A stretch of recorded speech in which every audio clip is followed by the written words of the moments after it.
Hello and welcome back. This is the week 10 lecture.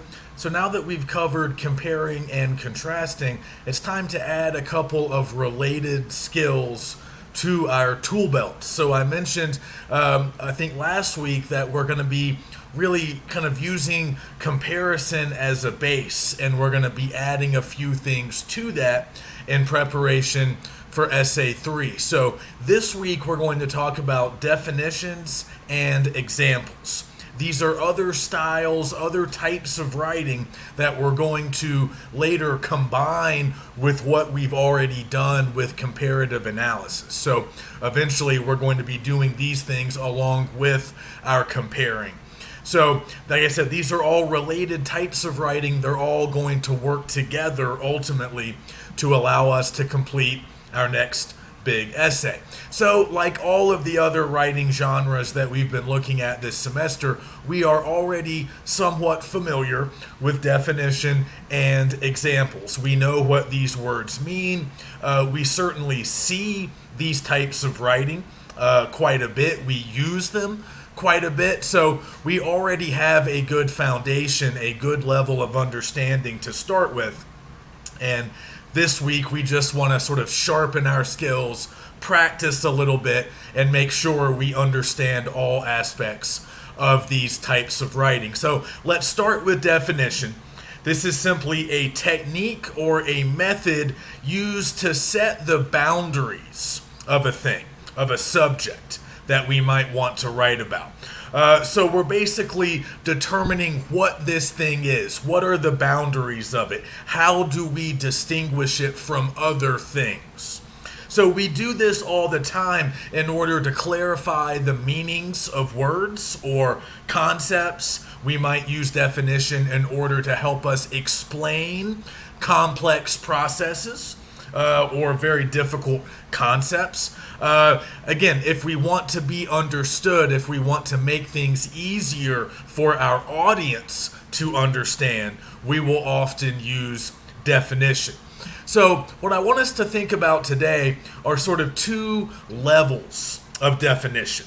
On one hand, we have what we can call a formal definition of virtually any word in the English language. We can find the definition for that word, the dictionary definition for that word, very quickly, very easily. Thanks to Google, thanks to the internet, we can look up the definition for any word within a matter of seconds. Obviously, it used to be a little bit more difficult in previous eras, earlier decades. You might have had to actually look at a real live dictionary, a hard copy, a physical dictionary that you would have to open and use. But now the internet has really made definitions always available and very easy to find. So when we look up a word, when we search for a word, what we are ultimately going to find, usually, initially, will be a formal definition or the dictionary definition of that word. So we're going to see a lot of the same things no matter what word we're looking up. There are certain standard features that we're going to find when we look at formal definitions. Often, one of the first things we'll see is the general class that the word belongs to.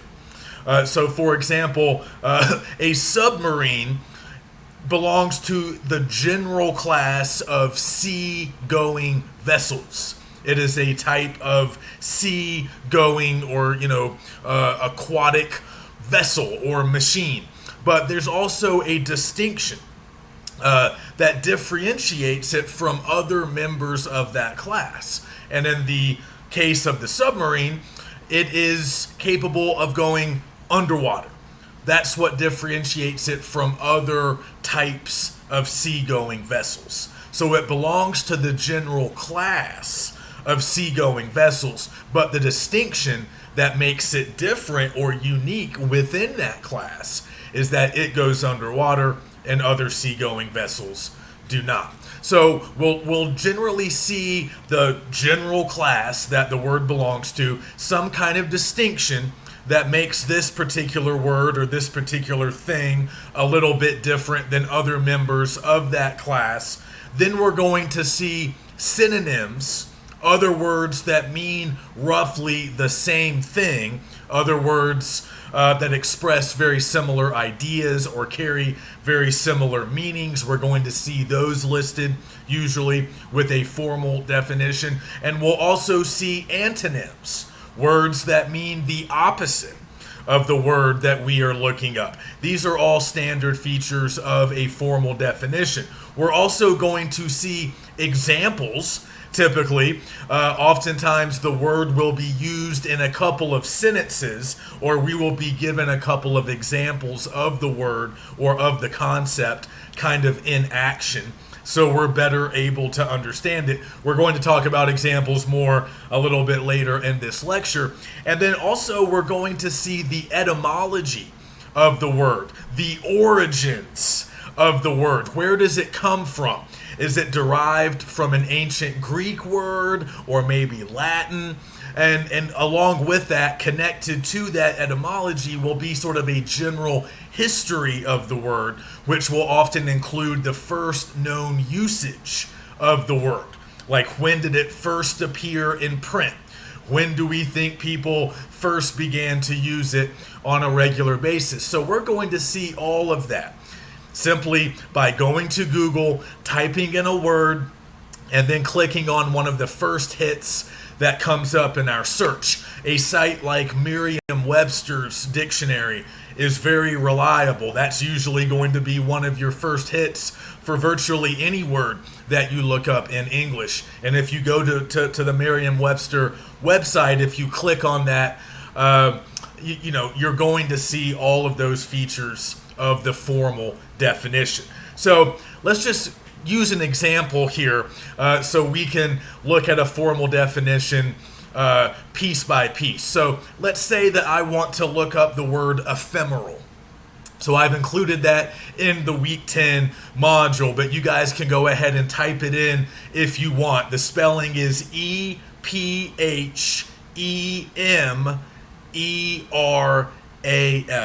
Ephemeral. A word that we might not all know. It's a word that gets used in certain works of literature, essays sometimes, but it's not a word that everybody knows and uses all the time. But if we type it into Google, we can find a definition immediately. And we should see right away that this word is an adjective. That's sort of like the general class that it belongs to. And we can see that it means simply lasting for a very short time. So this is an adjective meaning lasting for a very short time. Okay, but we also see all those other features that I just mentioned. A few synonyms, other words that mean similar or basically the same thing.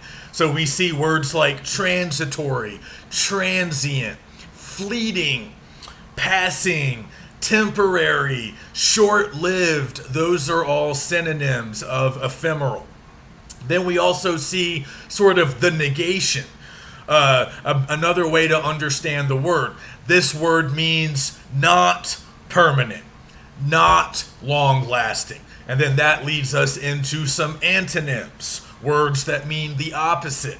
So these would be words like endless or eternal, obviously meaning the opposite of what ephemeral means. So we see all of that. We also see some examples. Depending on what dictionary you're looking at, what website you visit, you might see different examples. I saw a couple of different ones. The mayfly is presented as an example. That's a type of fly that I believe is born, reaches maturity, procreates, and dies all within the span of maybe one day or a couple of days. You also see the example of a plant that grows, flowers, and dies all in one day. Another example I saw was ephemeral rivers, meaning rivers that are formed after precipitation or snowmelt. So they're not rivers all the time, and they might only be rivers for short periods of time. They're not long-lasting. They're not rivers year-round.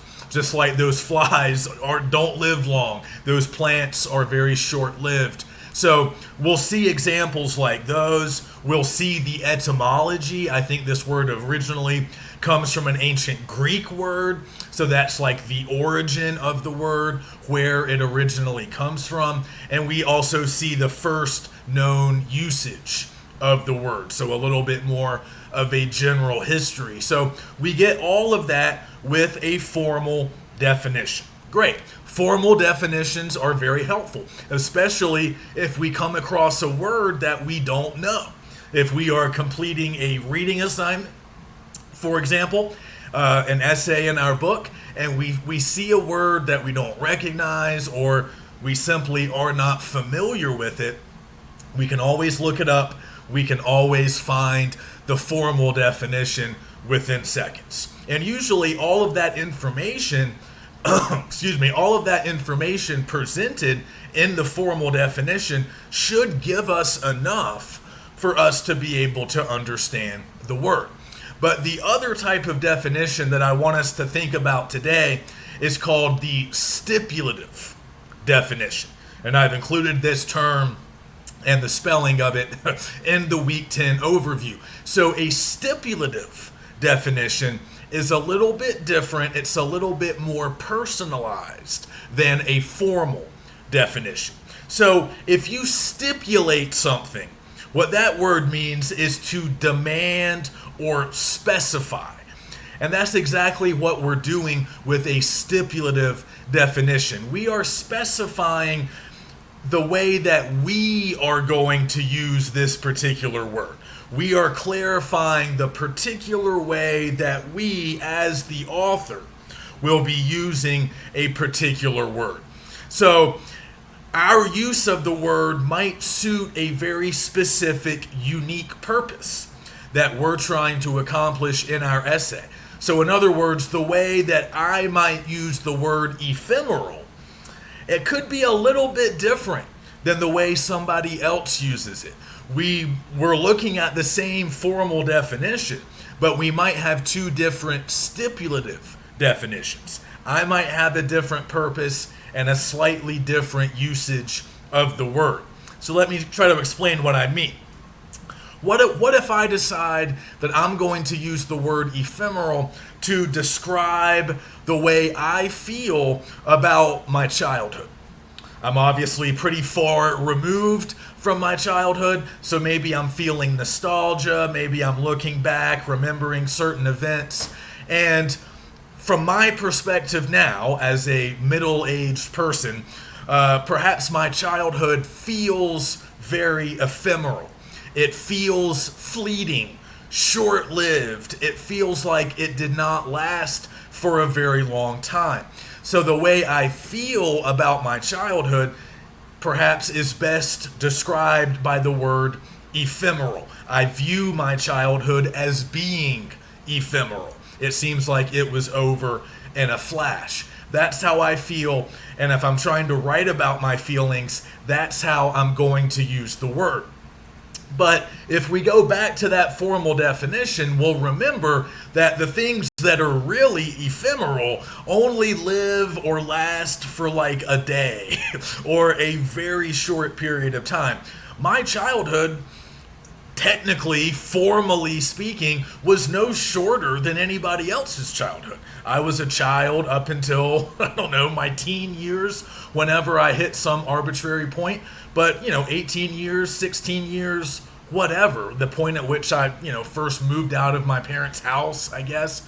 I think I was 18, so that's pretty typical. So in reality, my childhood didn't last a super short period of time. It wasn't shorter than other people's childhoods in terms of years, in terms of total length. And now we know this can mean different things, right? Some people might want to make the point that they grew up fast, that they had to leave their childhood behind to become adults at a very early age. So maybe in some cases they could use the word in that way. But, for me, that's not really true. It's just that ephemeral captures the way I feel. That's more of a stipulative use of the word. My childhood feels like it was over in an instant, but it wasn't really. So that's a usage of the word that's kind of unique to how I feel and what I'm trying to accomplish in my text, in my piece of writing. So you or somebody else might use the word in a slightly different way. So we're not totally changing the meaning of a word when we create our own stipulative definition. We're just sort of using the word, like I said, to suit our own purposes, to express our own ideas. And sometimes we might put our own spin on the word, or we might not take it 100% literally. Like I'm almost exaggerating a little bit. It almost feels like hyperbole for me to say that my childhood was over in a flash. That's not literally true.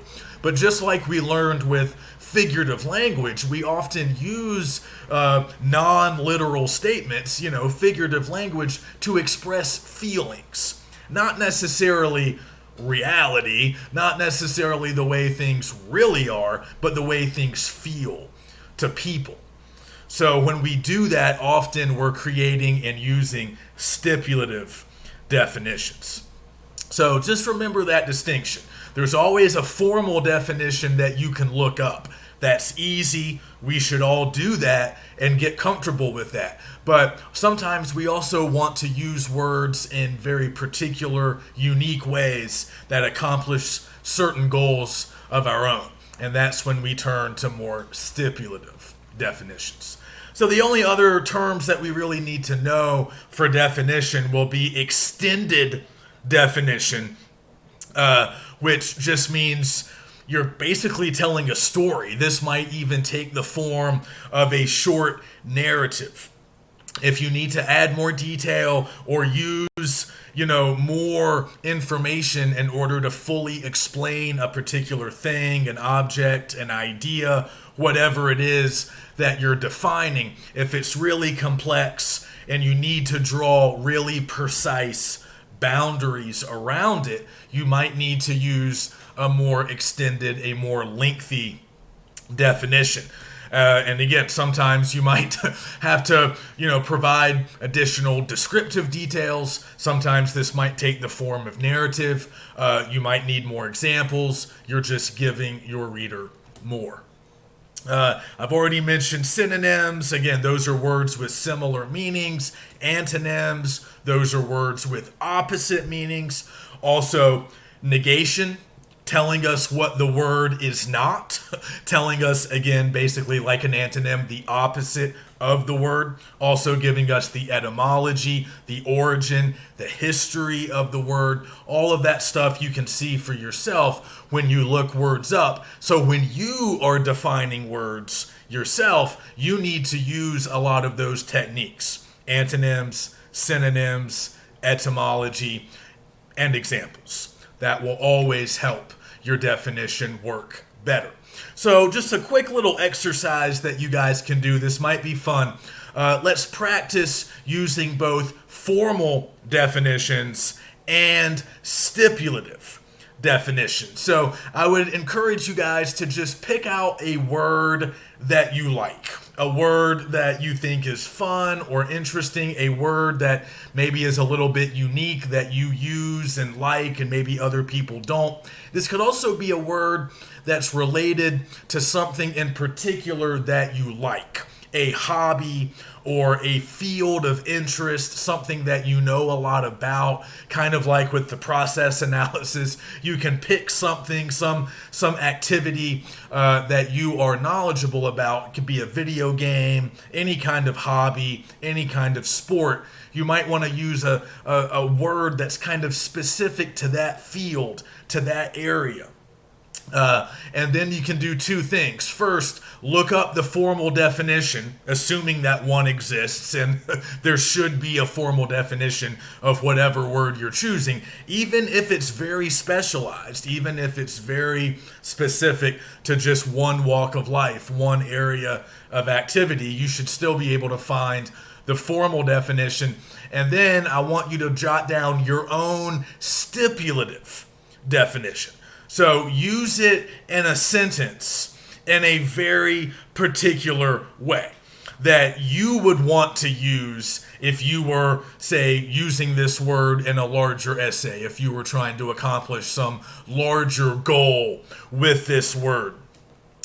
So how would you use it? Like, what does this word mean for you? How does it make you feel? Think a little bit about connotations. Remember, we talked about connotations and denotations way back at the beginning of the semester when we were talking about narratives and descriptive language. Remember, the denotation of a word is the formal definition. It's what the word literally means. And then the connotation means the associations that that word brings to mind when you hear it or read it. How does that word make you feel? What does it make you think of? So that gets us a little bit closer to what a stipulative definition would be. Again, and this works really well if it's kind of specialized or unique to a particular game or a particular kind of fandom or a particular kind of hobby. And then you can show us exactly how you use it or how other people in that kind of world use it. Because maybe the meaning is a little bit different from what another person might understand, somebody outside that subculture or that particular walk of life. So, but it doesn't have to be a specialized term. It can just be a word like ephemeral that you like. It could be any noun, any verb, any adjective. It doesn't really matter. But look up the formal definition and then think about a way to come up with your own unique and original stipulative definition. And again, sometimes words can be a little slippery, and sometimes words have different definitions that get used in different situations. A great example is the word pride. Depending on how we're using it, depending on what our larger purpose is, we can use the word pride in very different ways. So on one hand, it means inordinate self-esteem or conceit. In other words, arrogance. Thinking too highly of yourself. If you have read the Bible, you know that pride comes before the fall. Pride often has a negative connotation. If you have too much of it, it can often lead to bad things. But we also know that we can use pride in a more positive way. It can also mean reasonable or justifiable self-respect.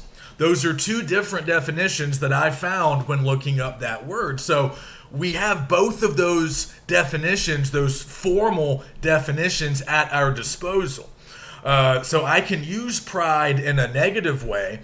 I can kind of create my own stipulative use where I want to focus on the negative connotations, or we can use it in a positive way depending on what we're saying, what our larger meaning and purpose is. All right, so that's probably enough on definition. Let's turn to examples. I don't think we need to spend too much time on this concept because most of us know what examples are. But we need to get comfortable using them because they are a great tool, especially when it comes to argumentative writing. And that's going to be our fourth and final unit of the semester. We get started on it in a couple of weeks. So examples are going to come in very handy later. But just for a quick definition, an example is simply an individual instance or an event which represents a larger concept or maybe some kind of abstract idea or a larger, more general group. So a specific instance, a specific occurrence, an individual event which can represent larger things. That's what an example is. So examples are great sources of evidence because anytime you make a general statement, anytime you're trying to prove or explain a sort of abstract or complex concept, you need to use examples in order to illustrate whatever it is that you're talking about, in order to show people those individual instances of this larger thing that you're defining and explaining. So examples come in handy in all kinds of different scenarios. So basically, we use them to break the broad and the general down into smaller specifics. Specific terms that are easier to understand. That's why we like examples. That's often what we use them to do. So we're usually, again, starting with broad general ideas, general statements. And in some cases, they might be abstract, or in other words, we're not talking about tangible things. We're not, talking about things that we can pick up and hold. We're talking about concepts. We're talking about things that really only exist in the mind. So when we're going to illustrate concepts like that, we need examples. We need to turn the general specific, make the abstract more concrete. So by using examples, we're going to increase our levels of clarity, our levels of support, and readability. We're going to make life easier for our readers. We're going to make them understand our larger meaning, and we're going to make our points clear and perhaps most importantly, well supported.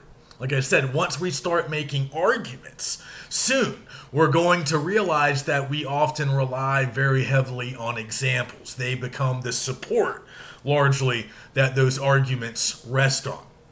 So let me just give you a quick example. We'll start with an example of an example. So a broad generalization, something that I got years ago, but I think it's still true. Ebooks are forcing the publishing industry to rethink the way it does business. Okay? That is a general statement. Now, let's say that I want to prove that statement to you, my audience. How am I going to do it? Well, let's offer some examples. I need to give you some specific examples, some specific events, some specific occurrences that represent or illustrate that larger statement that I just made. So maybe I tell you that X percentage of people now say that they prefer ebooks. That would be a good example. Or maybe I say there was X amount increase in the number of ebooks purchased last year, just plugging in the statistics, right? Plugging in the numbers in place of X. Or maybe I tell you there was a X amount decrease in the number of traditional books purchased in a year, or whatever. Those could all serve as specific examples. Again, I'm giving you numbers, I'm giving you stats, or things that happened from specific years. All right, I'm giving you some raw data. So those will serve as my examples that make that general statement pretty clearly true. I'm giving you the individual events that prove the larger statement. So just like with definitions, sometimes we need to provide extended examples. They might go on for multiple paragraphs. And examples, even more so than a lot of the other types of writing we've been looking at lately, they can often take the form of narrative. That's true of other types of writing as well, but examples, particularly extended examples, can often take the form of short narratives. And when we do have an example that goes on for a while and it does sort of tell a story, we have a little plot and maybe some characters and some bigger ideas, some themes that little story is supposed to drive home, we call that an anecdote. And I've also included that word in the Week 10 overview. So that would be what we call an extended example that reads like a story. So sometimes we might want to provide those. In other cases, we might just want to provide a series of examples, multiple examples, each one being relatively short, perhaps, and we just offer several of them in place of one or two long ones. So either method works fine. But like I said, anytime you have big claims, anytime you have abstract concepts, larger groups that you're trying to break down and explain, we always want to use examples, along with other techniques, along with other strategies. But examples are always part of the larger plan. So again, let's just do some quick practice, just a really easy general statement, something that I think we can all relate to. So if I say that the coronavirus has disrupted everyday life over the last year and a half, okay, that's a general statement. And if we want to prove that, we need to provide some examples. And I don't think that will be very difficult. We can talk about individual events being canceled. We can talk about travel restrictions. We can talk about schools being closed or in-person instruction obviously being suspended. We can talk about certain products, items that we buy running out or running low, like toilet paper. Those are all specific examples that illustrate the general statement. So we understand what these are, but we just need to remember to use them in our own writing. But first, we're going to read a couple of pieces from 50 essays and see how these professional authors are using both definition and examples. So for definition, we're reading Gloria Anzaldúa and her piece, How to Tame a Wild Tongue. This is very much a piece based on definition. So I want you to notice specific definitions that she is providing in that essay. She's offering formal definitions in many ways, and some of these words might be unfamiliar. I think she's also providing stipulative definitions, but you might want to focus on words that are unfamiliar, words that you don't know. And you can look them up for further clarification, but she is providing a lot of definitions in that piece. So pay attention, and I want you to talk about some examples of her definitions. And then the other piece from Dave Zirin, pregame, relies very heavily on examples. So look at how he's using examples in that essay to prove his larger points. Let me know if you have any questions. That's it for this week, and I will see you next week when we jump into classification and we'll start working on Essay 3.